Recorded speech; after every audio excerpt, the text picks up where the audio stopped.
Hello and welcome. It's so good to have many of you here today with us.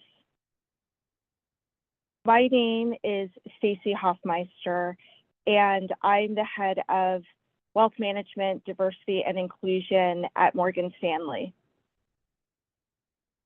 I'd like to thank Girls Leadership, Simone Marion, and Takai Tyler for the continued partnership and for welcoming me here. And I'm honored to be here with all of you today.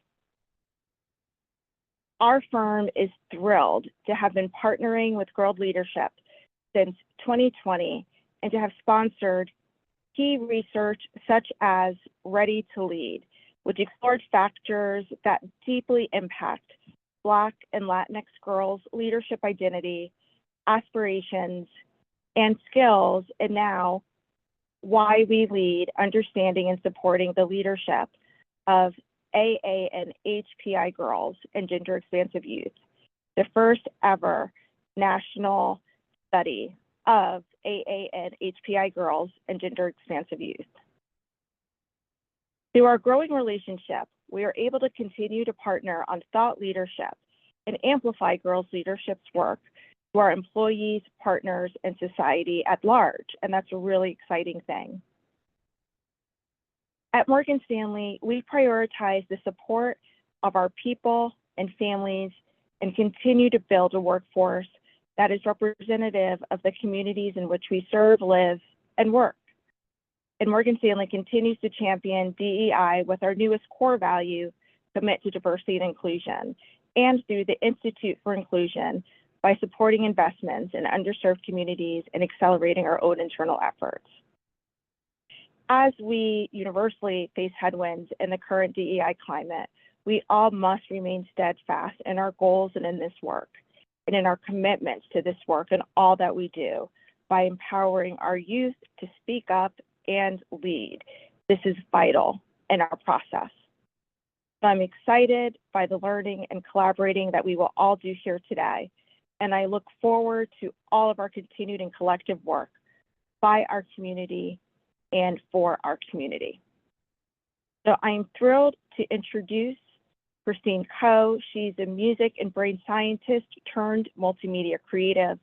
She spent a decade in academia, during which time she earned prestigious fellowships from the National Institute of Health and joint appointment postdoctorate fellowships at the Massachusetts General Hospital, Harvard Medical School, and the Massachusetts Institute of Technology. She's now an award-winning author, podcaster, designer, and creative director. It's my pleasure to hand it over to her, to Dr. Coe.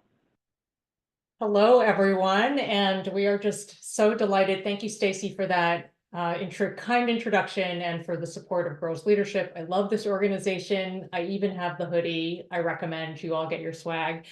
Anyway, I'm so delighted about this panel today. It is a group of rock stars, two of whom are a smidge under the weather. So I'm going to read their beautiful bios for you, and then you can meet them as they come in on the questions. First, we have the wonderful Dr. Hina Talib. She is a pediatrician and adolescent medicine specialist, an associate professor of pediatrics at Albert Einstein College of Medicine, and a spokesperson for the American Academy of Pediatrics. She's also the director of adolescent and young adult medicine at the Atria Institute, a primary and preventative care practice in New York City. And she offers the most beautifully simple and actionable advice about this very complicated sphere that is parenting through her Instagram, Teen Health Doc. She even is discussing the whole Instagram teen account situation, so you can catch up on all that there. The next panelist is the wonderful Leticia Barr, who I've known for a very long time. She is an award-winning technology, education, and parenting blogger who founded TechSavvyMama.com in 2008. That is an OG blogging situation. She also has taught first grade and middle school computer science and engineering and provides education thought leadership to nonprofits, professional development to teachers. She writes standards-aligned curriculum and presents to PTAs about digital safety topics. She also does incredible mission-driven work, including running actual marathons and things like that. And you can catch up on all of that at Tech Savvy Mama, which is her account. And then newest to me, but I'm already a fangirl, is the wonderful Nikita Jadhav. She's a college freshman in California and is passionate about increasing equity, empathy, and inclusivity in the community around her. She is majoring in cognitive science and hopes to go into public policy and looks to connect the world of public policy with recent brain and behavior research.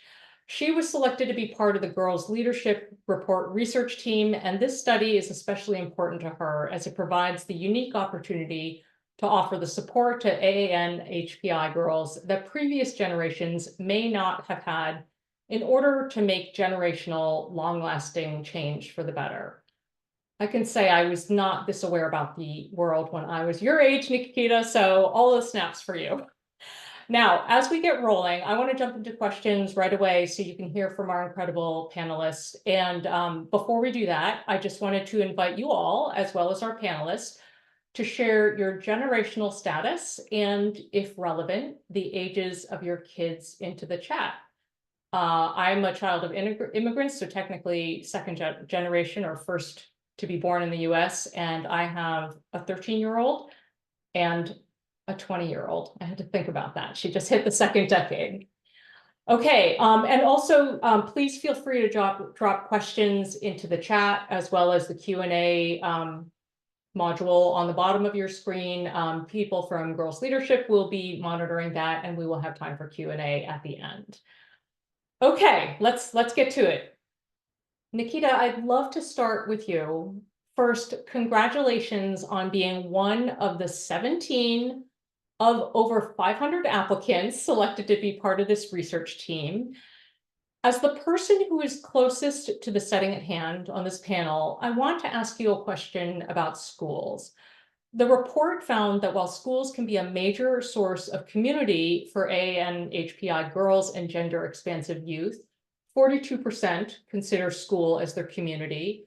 It also can be a place where they can experience bias. 38% reported bias in school from a peer, and 29% reported bias from a teacher or school administrator.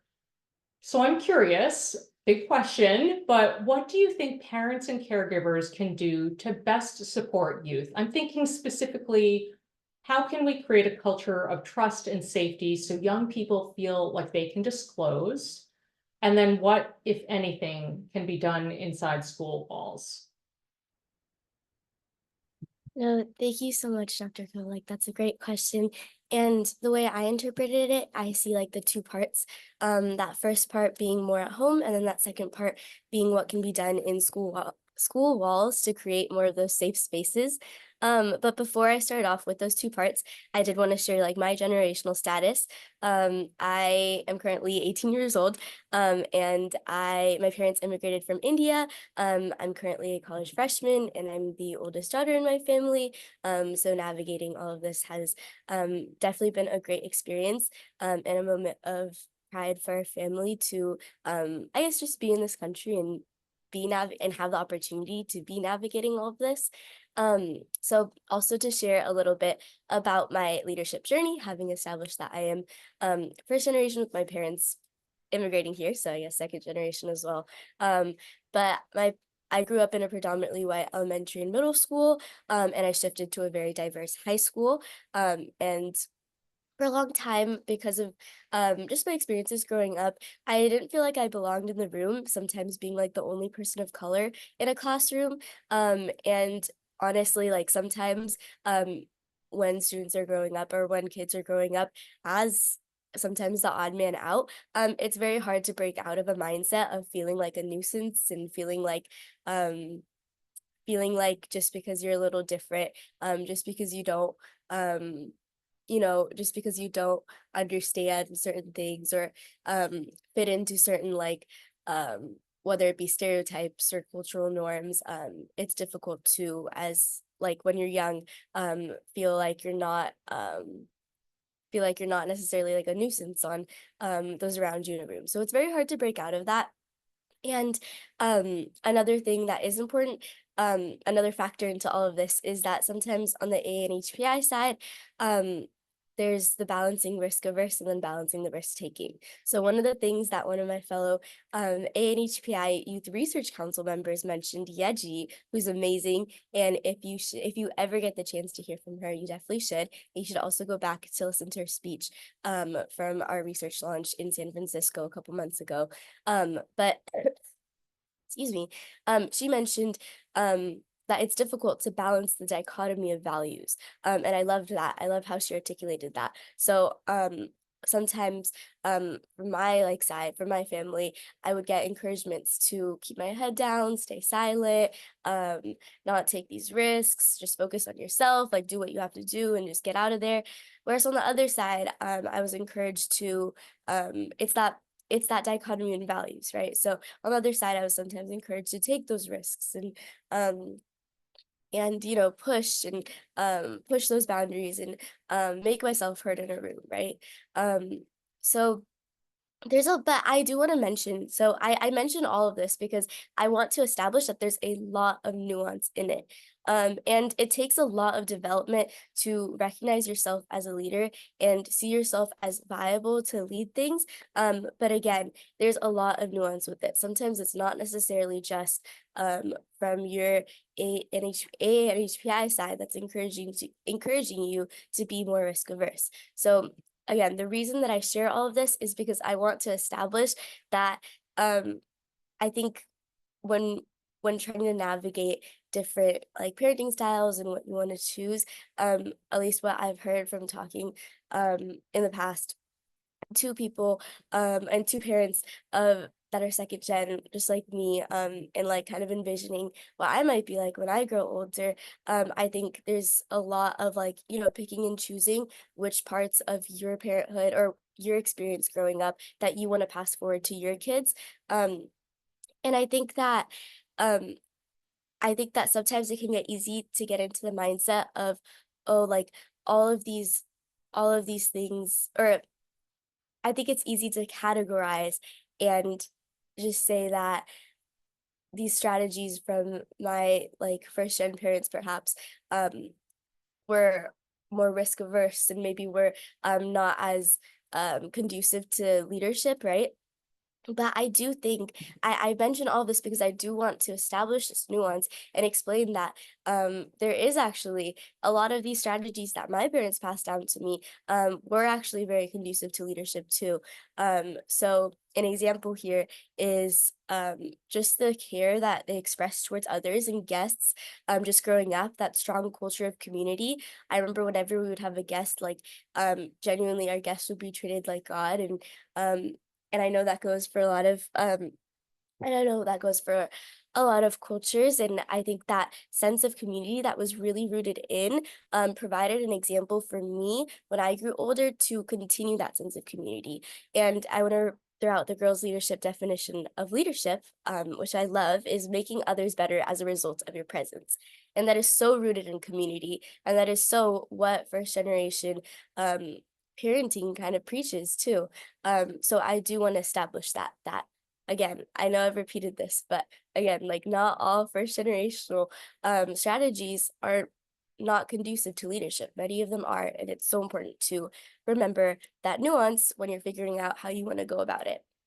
So with that being said, I love that with our research, we can now work on the how, and how can we now, with all of this research, apply it and build strategies for AANHPI girls and gender-expansive youth. So to address those two parts to your question, that first part that I interpreted was at home. How do we create a culture of trust and safety? And for me growing up, that really came with creating space at home to be able to share. And I can give you an example here. But I mean, every single day when my mom would pick me up from school, I get 1,000 questions of, well, how was your day? What did you eat? Did you eat all of your lunch? How was your day? It was just that constant, okay, then what did your teacher say? Okay, what did you learn? Then what happened? And of course, of course, your kid isn't gonna like that. I mean, they're not always you're gonna get a lot of eye rolls for sure. You're gonna be like, oh, I just wanna do whatever right now. I just wanna watch TV. But honestly, I can tell you right now that that was so like impactful on me because then when I transitioned to high school, I loved my dad so much. But he would pick me up from school every day in high school. And he would not ask me, "How was your day? What's going on? Like, what did your teacher say? What did you eat for lunch?" Like, he would not pester me about every single detail. And at first I was like, "Oh, this is like kind of nice, like a little more peaceful." But then I was like, "Damn, like I really miss it." Like, just having that like opportunity after school and just establishing that like that space, that sense of safety, that sense of interest in your life. Um, I mean, don't get me wrong, my dad still expressed that. But just that after school made such a difference. It made me feel more motivated and made me, um, you know, just in relaying all of that, made me feel like, okay, like my mom is a safe space that I can go to. And growing up, I always received constant reminders of please, like, come to us no matter what it is. Like, even if it's a little thing, like, one of the things that was really important to me is that they said, I think when I was transitioning to middle school, especially because that's the time that, you're kind of developing a lot more things, um, start to happen. And they were telling me like, hey, like we're not gonna like first we would just want to help you. We're here to help you. We're not gonna get mad at you for anything. Like please like come to us first so that we can help you. We're gonna focus on helping you and we're not gonna like get mad at you or scold you or anything like that. Another part of my experience that I will share is that um this is not a great strategy, but I'm sharing my experience so that you can learn from my experience and maybe find out alternative solutions. But definitely some like a little bit of fear mongering, just like, oh my God, like what if this happens? Like if you don't tell us, like what if this happens and this happens and this happens? It's definitely not a fun path to go down, like just like thinking about it and envisioning it. Um, I will say that like I do think it made me a little more fearful person growing up. And just like now in college and experiencing things too, I definitely do feel a lot more fearful of things. And I tell my parents like every single little thing. Obviously, probably not the best strategy, but please like learn from my experience, find alternative ways to kind of have your student or kind of have your kid open up.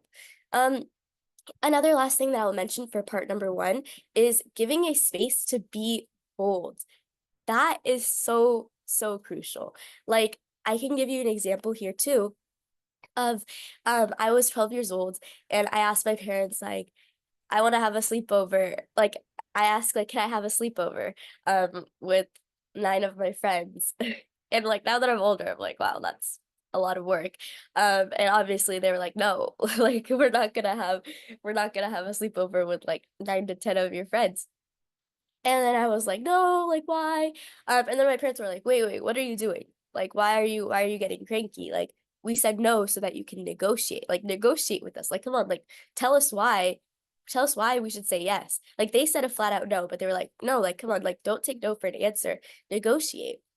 And they did this for a lot of things growing up for me. And that gave me that space to, one second. To be bold and to negotiate and to push back against no, and feel comfortable, you know, just taking risks in a safe space, right?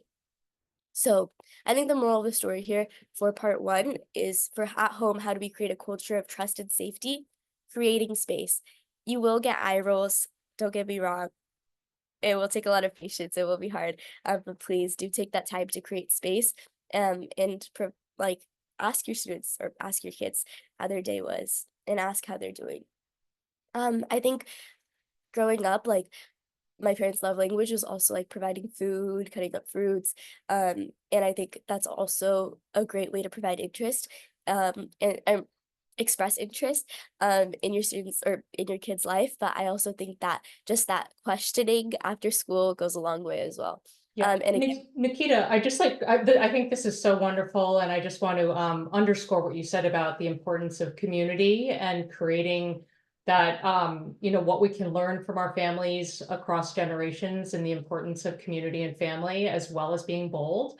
And I think that is just absolutely wonderful. And I want to actually save your part about what can be done inside school walls to like actually tie into another question, because I want to just get Hina and Leticia into this conversation now.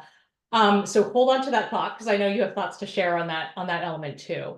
So Hina and Leticia, I have a question that I'd like you both to answer. So one of the key findings in the report is that more than 3 in 4, so 77%, love figures, of AANHPI girls and gender-expansive survey participants are leading or plan to be a leader in the future. What I thought was really interesting is that 54% responded, I don't think of myself as a leader now, but I want to be a leader in the future.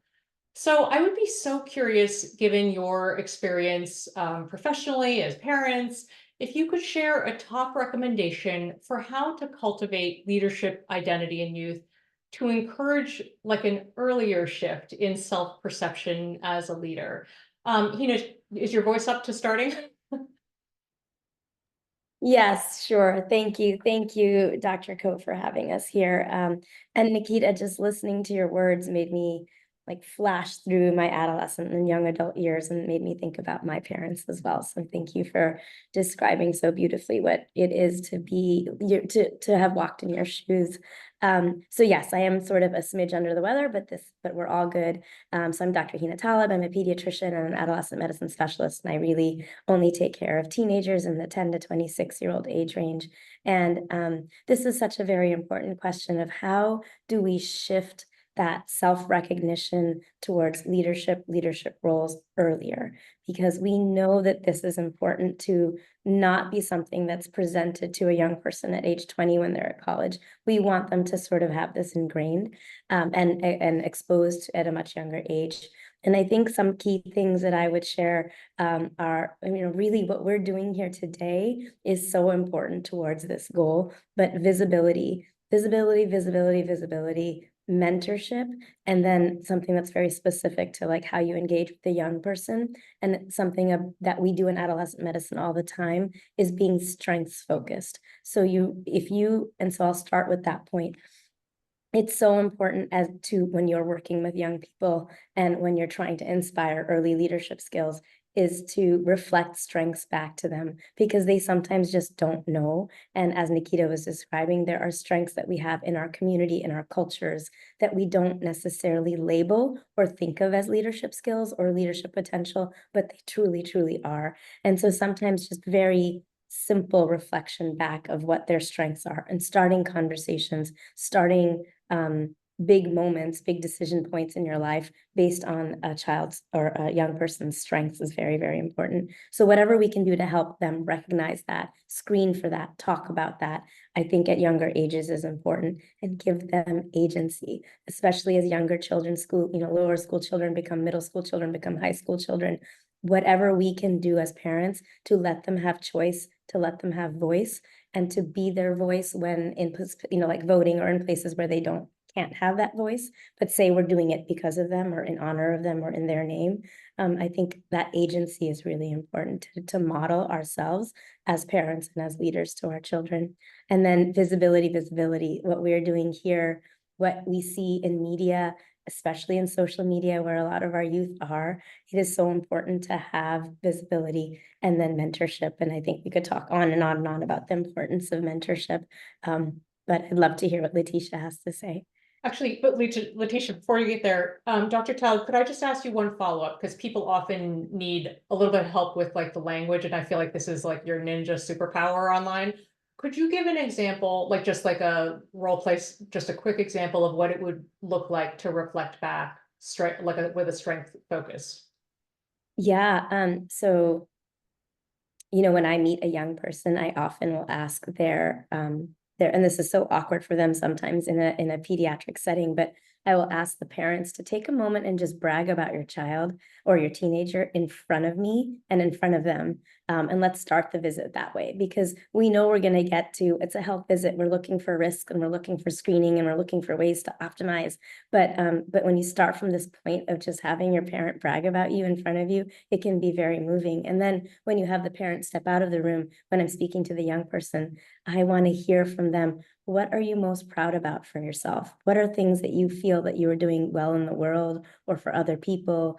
What are things that bring you joy? What are things that you mastered over time. So asking and drawing out their own, and it's really just sort of like, tell me a little bit about yourself, but sometimes people need more of a specific question than that. But I want to hear the story of you and from your own words. And so you want to listen. And then it's really about listening, honestly, and then reflecting back to them, because they might say, oh, well, you know, I've spent a lot of time like going to soccer. And it's like, oh, well, that's a skill. Like you've committed to something, you've learned something, you have endurance with something. So sometimes they don't understand, or they may see things that they've been made to do or they had to do, but they don't understand the value or the steps that they require to take care of some of these tasks and what they learn. So it's really just sort of reflecting back strengths. And then the important thing about starting a conversation that way is then when you have tips, or when you have suggestions, or when you have areas that you think you can help them with, you want to weave back in those strengths that they said that they have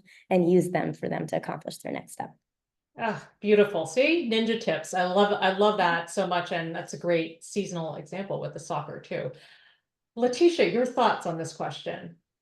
Sure. Well, Nikita, I love that you mentioned creating space. That's really so important and something I've tried to do both as a parent and a teacher. So when you said that, I was like, yes. And Dr. Hina, reflecting strengths back to kids, I think that when I grew up as a Chinese American, that's not something that my parents did. It wasn't in their DNA. It wasn't part of our culture to brag about your kids. So it's something, I've certainly tried to change the narrative there and, do things differently than I was brought up. So I like that you mentioned that. Thank you. That's a very, very actionable tip. And I was like, yes, I do. My kids do really appreciate it when I talk about their strengths in front of them. That makes a big difference. So I would say just another suggestion, things that families can do. I always encourage age appropriateness. So encourage age appropriate ways kids can be a leader now, both inside and outside the classroom. When I think back to my years teaching elementary school, it was a really big deal in my first grade classroom for that one student to be the line leader in first grade. So if it was your week to be line leader, that was a big deal. And that was such a huge leadership moment for that child, to be the model, to be the front, to know what to do. There was a lot of leadership wrapped into that, even at age 6. So, and then, as kids get older, there's other opportunities for them. I think about my own kids in 5th grade, how they were really thrilled to be chosen as safety patrols. And that was a really big deal in elementary school. But also think about age appropriate opportunities outside the classroom in your communities that might be a good fit for your kids. Both my kids played sports. They were also really involved in Girl Scouts and Scouts PSA, formerly Boy Scouts, but now includes girls. But for both of my kids, Scouts provided incredible leadership opportunities for them, and that can start as young as kindergarten and first grade and can last through high school as long as they're really interested. And my son became involved in Boy Scouts as a first grader, became an Eagle Scout last year, and with scouting came many opportunities to not only volunteer in our community, but to volunteer at summer camp. And all that volunteering teaches so many different skills as well as leadership. So I would say encourage those other opportunities that might be good fits. And through those opportunities, leadership comes.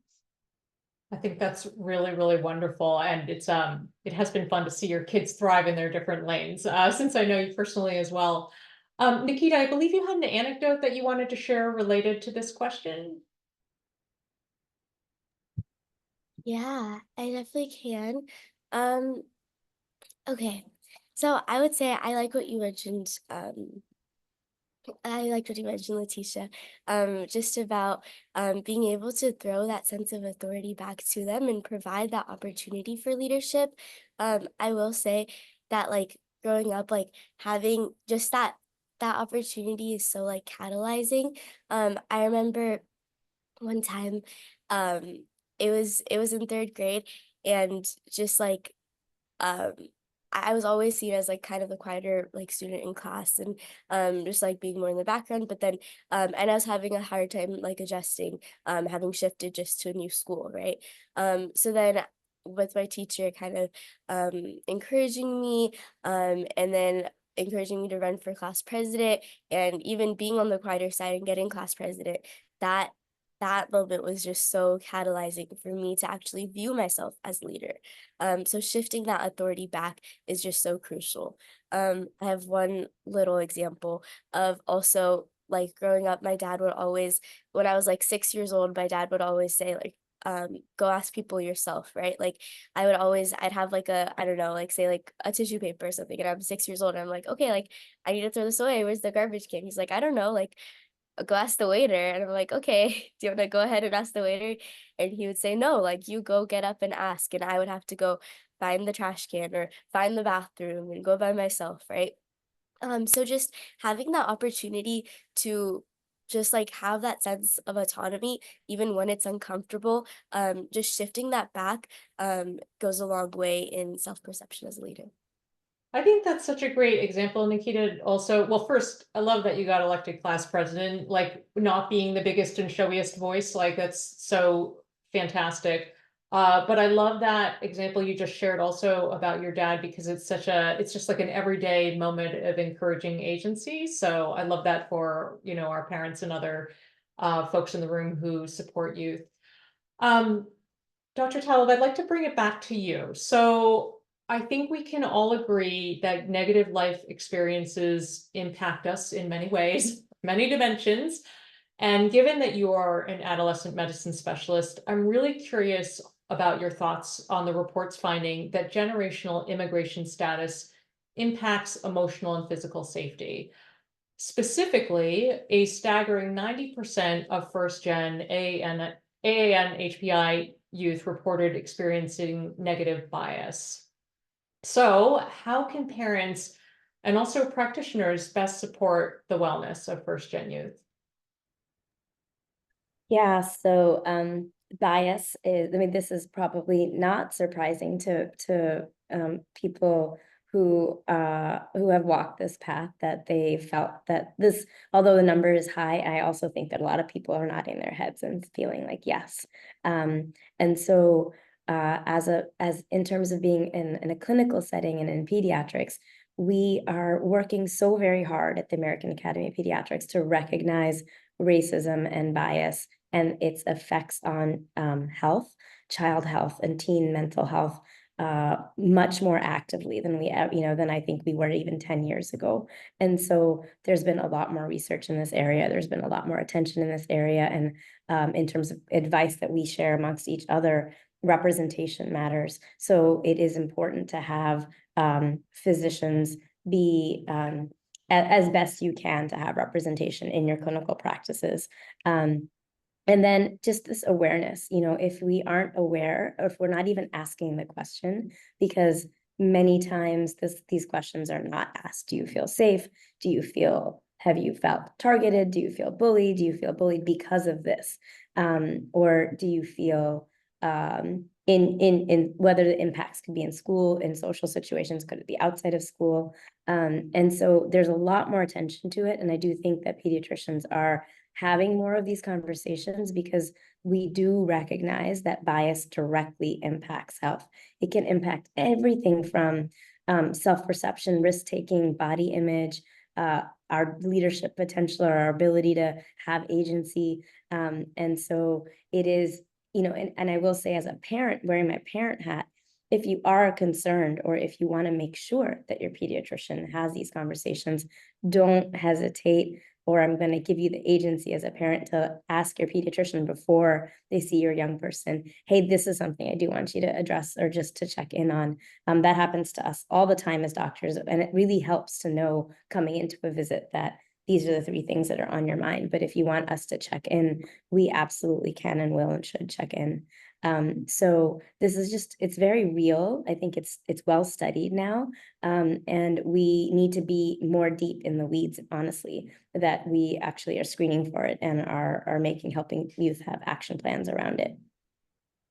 I think that's wonderful. And, thank you for that actionable advice and giving sort of parents in the room permission to ask, because I know, like, as sort of a conscientious, patient or parent of a patient, I'm mindful of, my pediatrician's time load and client load and all these things. So, but these issues are, of course, crucial. So really, thank you for that.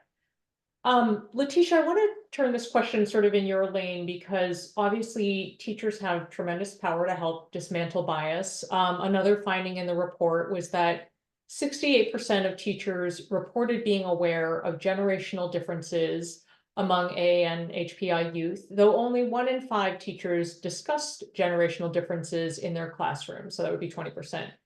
So with both your dual parent and educator lens, I'm curious how you would advise teachers to create inclusive classrooms and parents to also support conversations that might not be happening in the classroom. Yeah, that was a really interesting survey result. That's fascinating to me. And I think before we can dismantle bias in the classroom or be ready to discuss generational differences, it's really critical that we understand our own biases and generational differences that affect us. So parents and educators must examine their own inherent bias or generational differences before being able to help our own kids and our own students. So for example, my mom, I wrote in the chat that it was my great grandmother on my mom's side who immigrated from China to San Francisco. On my mom's side, very deep roots in the San Francisco Bay Area. But my mom was told by my grandparents she could only be 3 things: a teacher, a secretary, or a nurse. And part of that was the time in which she grew up. But my grandparents also limited her to where she went to college by insisting that she go to school nearby. Well, she became a career educator, so I did follow in her footsteps as a teacher, even though I said I never would.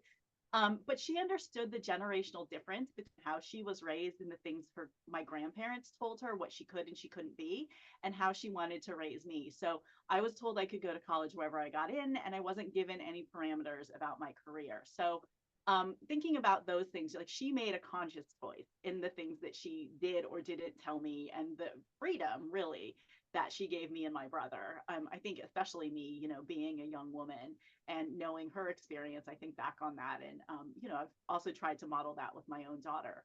But I think as a teacher, we can't force parents to have these conversations in their homes. They can be really uncomfortable conversations for certain parents, certainly certain generations. There can be that big generational gap.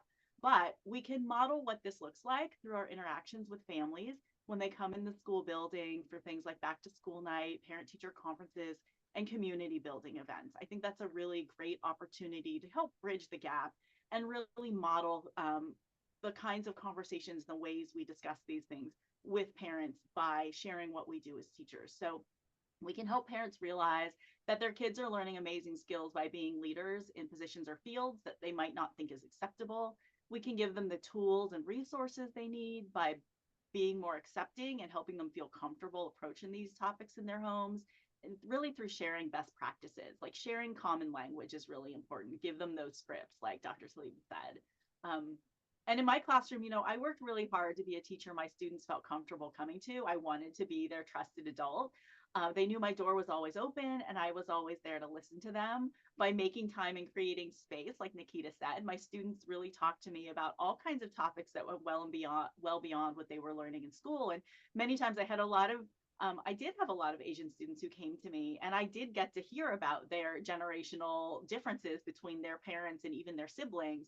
And so I thought that was really interesting. So parents can really support these conversations by making time and creating space for our kids, whether at the dinner table, in the car, to and from activities, and like even just checking in before kids go to sleep. Like take those few minutes, because my advice really is to never be too busy to have a conversation with your kids when they want to talk. And, with 2 kids who are now in college, I definitely miss that. I'm always really excited when I get a phone call or even some text. So make that time and space. It matters. I think that's so wonderful. As we know, like conversations early and often about all the things, that's the secret sauce, right? I just wanted to let the audience know that I have another question that I would like all 3 of our glorious panelists to respond to, and then we are going to open up for Q&A. So like get those engines firing. Somebody is curating the questions for me. So like toss them in the Q&A, toss them in the chat, wherever you'd like. Okay, panelists. So I want to ask you all the same question, because I am, if nothing else, very tactically oriented. I love all of the practical tips that you've been equipping people with to take with them. I hope there have been lots of notes being taken. So my question is this for each of you. What is a tactical change you recommend, be it in school, at home, or in the community at large, to help girls find the power of their voice and feel supported and cultivated as a leader? And let's go Nikita, Dr. Talib, Leticia. Nikita, why don't you kick us off? Yeah, sure. So I would say just like creating that space to be bold, I do want to repeat because that was so huge for me to encourage just to be encouraged to push back against no's, push back just against boundaries and take those risks. And again, there's a lot of nuance built into that. I would say another thing is, I mean, on the same vein of just like being bold and giving space to be bold is I think it's always really interesting to hear what it's like from my dad's perspective, just like a strong like presence from like my father in terms of just like his perception of the world. I think it's kind of interesting just hearing I, I hope I articulate this right, but just hearing how sometimes men kind of go about and like go through the world not thinking of things that, you know, I think we're always trained, as I've been realizing like growing up, that we're always trained as women to like think of other things or like be wary or be cautious of other people in the room or what you're saying and like be just like stick to yourself and like I mean an example is like cross your legs while you're sitting in a room, like don't be too loud, right? So I think just him just giving me a constant reminder of like just like so what like just speak up, like it's okay, like just like that reminder to be bold, that was crucial for me. And I think another thing I will say, if you don't mind, is just we met with Simone and Julie the other day, just to go over some of this stuff. And one of the things that I really liked what they mentioned is that it's the water you swim in and the air that you breathe. So what kids see at home and how they're seeing just dialogue towards others being modeled is so huge, because I think one of the things that is at school most prevalent now is like while there is more comfortable with more identities, there's still a sense of like ostracization and a lot more categorized, or there's still a sense of categorization, and that arises with social media, and there's still a rise of racial slurs. I mean, I would say personally that like in these last couple of years, just seeing the difference even between my school experience and my brother's school experience, who's 6 years behind me, there is actually an uptick in racial slurs. And again, this is anecdotal experience and what we've observed in our school district, having worked with administration this past year. And again, it's the water we swim in and it's the air we breathe. So also showing your kids how to recognize, interrupt, and repair whenever they hear something like that, giving them that agency to actually speak up in situations like that is also very crucial, and know that they can protect and feel comfortable in their identity. That's wonderful. Thank you so much. Dr. Talib, I don't know if you've dropped out or if you're here. I think I dropped out for a second. Oh, okay. You know, I think for me, asking curious questions or questions that lead with curiosity and open-mindedness of your youth in an age-appropriate way, as Leticia was saying, is so helpful. And for me, it's all about building their agency, because I feel so often when I'm working with AANHPI youth that they don't feel it.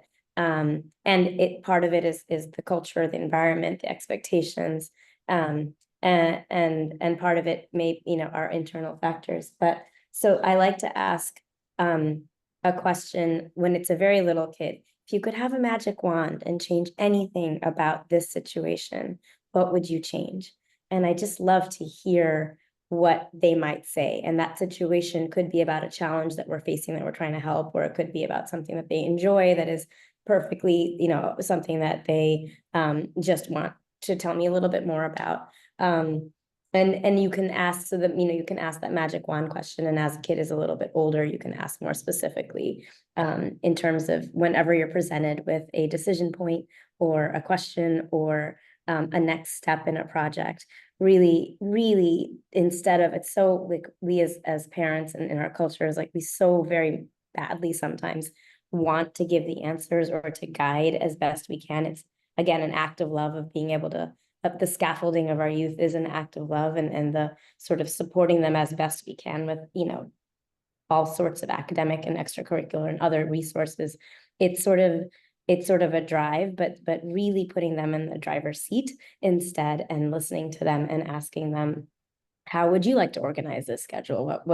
What would your next step be? And how can we, if you could change anything about the situation or about the school year or about the teacher or about the classroom or about your friends group or about our family, if we let you pick one of our family values for this semester to try out, what would that be? So I think the more we can give them, the more we can listen and give them agency is what I'd love to do in an age appropriate way from littles to our big kids. I think that's wonderful. And I think curiosity as a North Star in parenting and how you approach these conversations is just crucial. So I love that you highlighted that. Leticia, how about you? Those were such great responses from my fellow panelists. I think I'm going to keep mine short and sweet. I would really just say empower and encourage through opportunities. My mom always said, always ask, what's the worst that can happen? You might get a no, but at least you've tried. So it goes along with what Nikita was saying about putting yourself out there and being bold, encouraging that. That's wonderful. Okay, our Q&A is now officially open. So whether you use the Q&A directly or DM or whatever, that's all good. And I'm going to start with a really fantastic question that has come in through that mechanism. This person writes, so panelists, keep your listening ears open here. Sometimes educators tell me I don't want to undermine parent authority and thus don't encourage AANHPI youth the same way as they do others. How might we both honor family values and culture and make sure our young people receive the encouragement, opportunities, and push for brave leadership? I'll just let whoever is ready to hop in the ring, go ahead.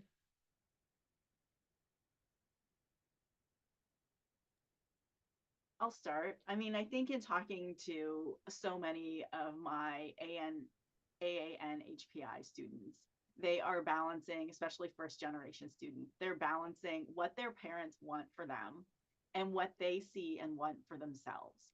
And so in the classroom, as much as I could do to support them and who they were becoming was really important to me because I wanted them to find themselves and find their voice, but really kind of balance the two. I mean, certainly family and culture was very important to these students, but then again, also figuring out ways that they could be themselves. Like I think I had this one student, he was a football player and he was a fantastic football player. And he knew that that was not something that really his family, really saw him doing for his future. He had, as an eighth grader, he had dreams of going to Stanford, but he also had dreams of going to Stanford to play football. So he was trying to navigate these very tricky waters. And I just said to him, like, Jason, I'm here for you. How can I support you? What can I do? And actually went to one of his high school football games and met his family. And they were absolutely lovely. And it seemed like even though he had this internal struggle, maybe there was something that was recognized by his family that he wasn't quite picking up, that they were just so very proud of them. So I think what we can do is really help kids navigate the balance between what their internal conflict is and what really is the conflict that they perceive their parents having, because maybe it's something that is perceived that's not really there. And it's talking maybe to both sides and just kind of being a mediator about that and honoring both sides in that way. That's great. Thank you so much. Hina or Nikita, anything to add there? You don't have to. There's no pressure in the Q&A side.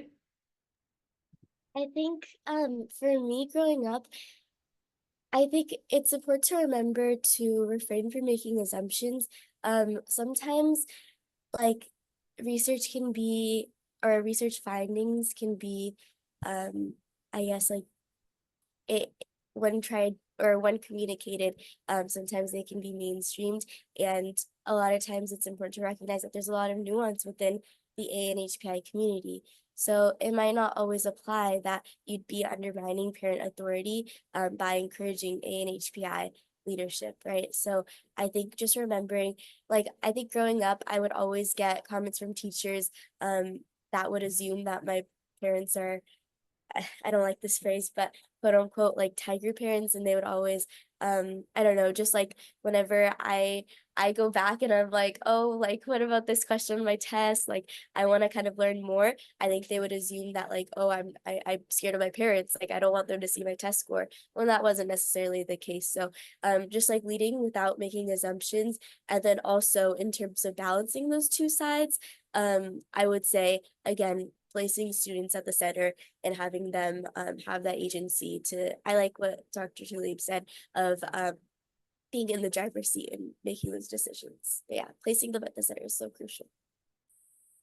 Wonderful. I'd wanted to say, like, I think that this question is like a loaded question. Like, it makes you wonder, it sort of is highlighting that there is bias. And I think sometimes in these situations, it's okay to name it and say it out loud. So I think that the educator who is saying this is trying to walk a line and is making assumptions and is trying to navigate with good intention. But sometimes it's bad that my advice would be, let's just name it and let's let the kid or the young person name it.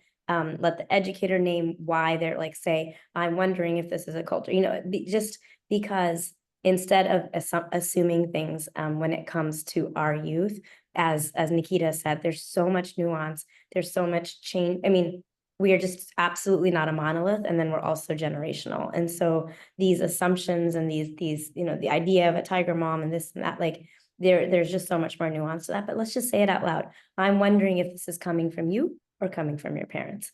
And that's okay, without judgment, like because that can happen in any culture, that this, that, or the other is coming from you or coming from your parents. But so I would try to engage that educator to be a little bit more open-minded and also to verbalize what they're actually asking or saying. Yeah, that's fantastic.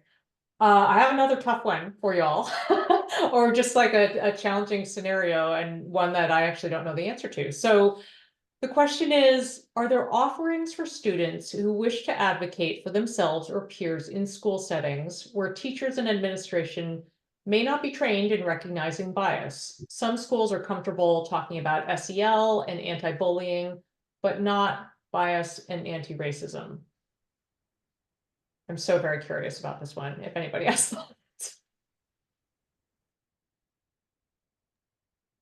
I only have experience within my own school system. I taught for Montgomery County Public Schools in Maryland, and we were all trained in recognizing bias and SEL and anti-bullying. I know there are resources that exist. I can't think of any right now off the top of my head. That's a really tricky one. I mean, I would always encourage, and I know that some students are always more comfortable with certain teachers than others, and they will gravitate towards those that they feel more comfortable with in a particular school. So I would always encourage them to find the people that they feel like are their allies and test the waters there. Because some students just click with teachers more than others, so find that person in their school that they feel like they can talk to and be that ally with. And I know Hina just put some resources, yes, thank you, a resource in the chat, so I'll turn it over to you to talk about that. I was going to add that it's what was I going to say,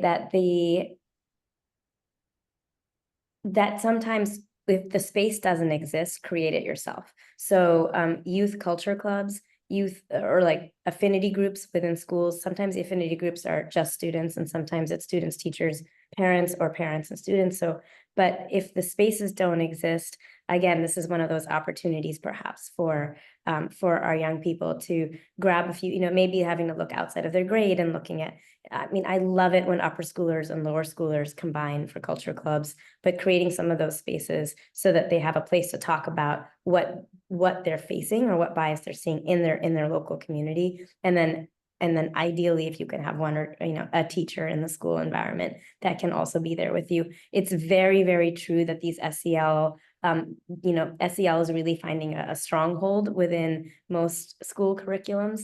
But a lot of school curriculums also are actually talking about racism and bias in a way that they, again, didn't, I don't think, like 10 years ago. I'm definitely seeing it more. So when you see those efforts happening from a school, write your school leadership and say, thank you, I appreciate it. Like this is meaningful and impactful for me, because sometimes they are looking for that parent validation or that parent partnership in initiatives that they are trying to do. So if you see seeds of it, be vocal about appreciating it and engaging with it.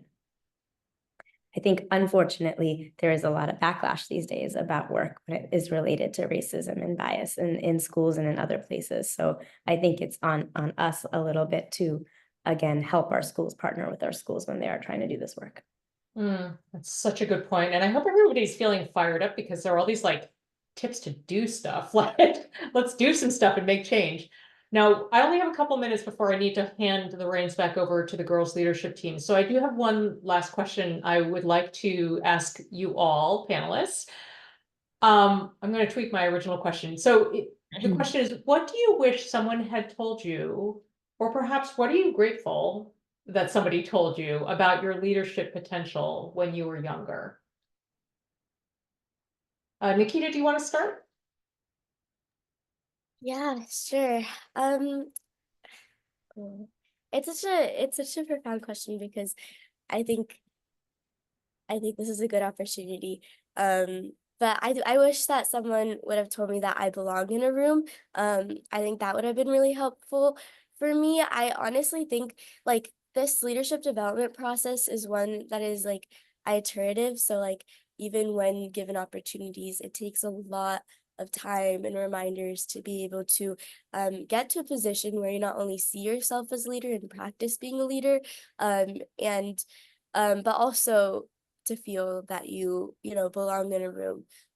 So I think it took up until honestly my senior year of high school to the point that I would recognize that, hey, like we're actually all in the same boat. Like we're all making mistakes. We're not all we're not like necessarily the odd ones out, right? So I think just that I wish someone would have told me that you belong in a room no matter who you are, how you are, that would have been very impactful. Yeah. You definitely belong in the room, Nikita. Leticia, how about you? Sure. I mean, certainly you belong in the room. I love that. That's something that every young person should be told. But I also think leadership looks different to everyone. So it doesn't always, I was like Nikita, I was elected to, high school SGA positions and whatnot, but it doesn't always mean being elected to student government. It could be starting a club, like an affinity group, like we were talking about, advancing in ranks in a scout troop, working as a lifeguard at a pool during the summer. I think for kids, finding the leadership opportunity that makes them comfortable is really important, because from that opportunity and experience, they will grow, and the next thing that they do will just build on that prior experience. I think that's so fantastic. Dr. Talib, you are on the spot now. I will reflect back on things that were said to me that helped me along the way, because I think about my own adolescence a lot because I just only work with adolescents. But I think, feeling or being told by somebody that they liked to hear what was going inside my head, or they liked to hear my thoughts or my perspective on something. I mean, I guess we shouldn't always need that validation of other people saying that they like to hear what you're saying. But when you're a young person, sometimes you don't know that. Like, you don't know that you have thoughts and value and additive things to share with the people around you. But when people around you who are listening, listen actively and lean in and say, well, thank you for sharing that, or that's a perspective I didn't have, and now I have it, thank you. Or thank you for describing what it is to walk through the way you thought about that or your life experience. I didn't know that I was interesting. But I had people around me in high school, thinking back through debate and through acting, who said and who brought that out and made me feel safe to be able to share parts of me creatively. And so I carry that with me forever. And I'm so grateful I had those people around me. I love that. I love that. Thank you so much, panelists. And actually, before people disperse, first we have closing remarks, but I'd also like you to issue up some emoji love in the chat for our incredible panelists and just a feeling you're having as we're closing out here. And girls leadership team, I'm going to hand it back to you. Hi, everyone. What a terrific gathering and conversation this is. I wish I had this when I was a teenager. Thank you so much to those of you who are joining us and to our incredible speakers, Hina, Leticia, Nikita, to Stacie and Morgan Stanley for your support, and to Christine for being such a terrific moderator, to the Youth Research Council, and to the Girls Leadership staff and board members who are joining us today. My name is Aditi Goel, and I'm a Girls Leadership board member. I'm a mother of 2 daughters, Ananya and Amisha. I'm a daughter and a granddaughter of 2 incredible South Asian women. My amazing mom is the mayor of my hometown, Cupertino, California, which I just think is remarkable and inspiring. And I'm a lifelong education advocate, and I lead an organization called P16 Partners. This Why We Lead campaign and this work to shed light on the experiences of Asian American, Native Hawaiian, and Pacific Islander girls is so important to our community. And to the communities and networks where all of these girls and gender-expansive youth participate. So if you're inspired today, please take action. Follow Girls Leadership on social media, sign up for our newsletters on our website, and attend more events like this to learn, to engage, to find ways to get involved. And lastly, I'd encourage you to support the Why We Lead campaign so that we can design and share more projects like this and research like this. Just think about it. This was a first ever national study, and clearly there's so much more work and research to be done. And there's so many ways you can support this work, including downloading the report and reading it, sharing it, and other girls leadership resources with your networks, donating to Girls Leadership and being a champion for this work, not only in your home, but with your family, your friends, and your colleagues.